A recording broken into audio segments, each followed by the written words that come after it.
BDO Biswanath Mukherjee. ও ছোট লোকের বাচ্চাকে আমি এমন শিক্ষা দেব।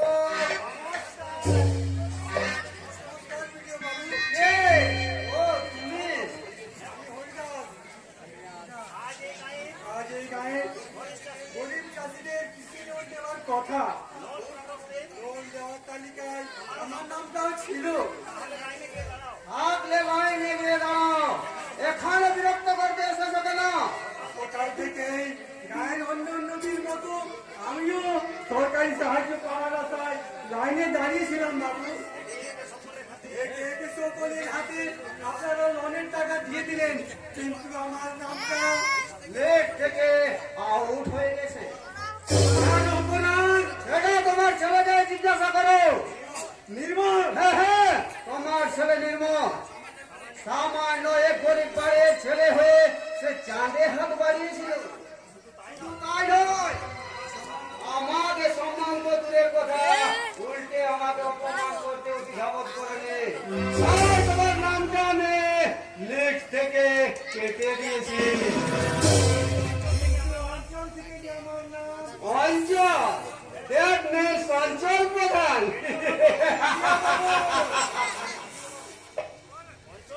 অঞ্চল প্রধান শশাঙ্ক বাবু আমার হাতের মুঠোয়।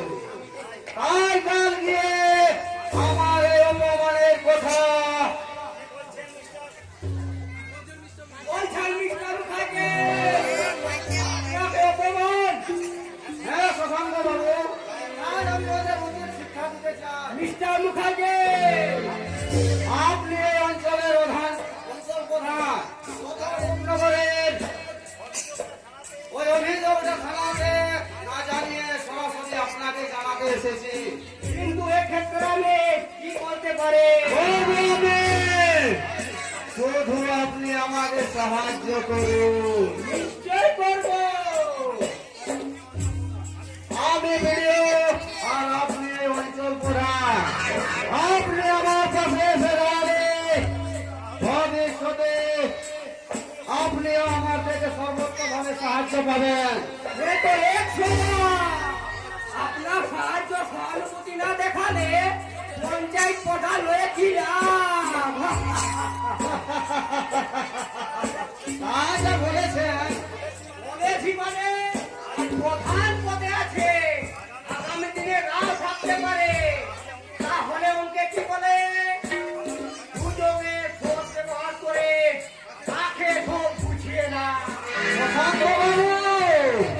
নির্মল শুধু আপনার লেগে পাঠাইনি মিস্টার মুখার্জি। ওই সরাসরি নানা অপমান করেছিল। আপনাকে অপমান? বিডিও সাহেব, হুসেন ডাক্তারের ঘুষ চিকিৎসায় মুসলমান করা এক রোগীর মৃত্যু ঘটায় পঞ্চায়েত মিটিং বসে। তারপর আমি ডাক্তারকে নির্দোষ প্রমাণিত করে হঠাৎ বিষ্ণুটা পঞ্চায়েতের সকলের সামনে আমাকে উদ্দেশ্য করে বলে উঠল আমি নাকি মোটা টাকা মূর্খে। সেই দিন থেকে আমি এমন একটা সুযোগের অপেক্ষাতে আছে। সুযোগ যখন তখন আসো, আমরা দুজনে ওই অপমানের প্রতিশোধ করায় গন্ডায় উত্তোলন করে ঠিক বলেছেন বিডিও সাহেব। আমার চলা পথ যখন তখন আজ থেকে আমরা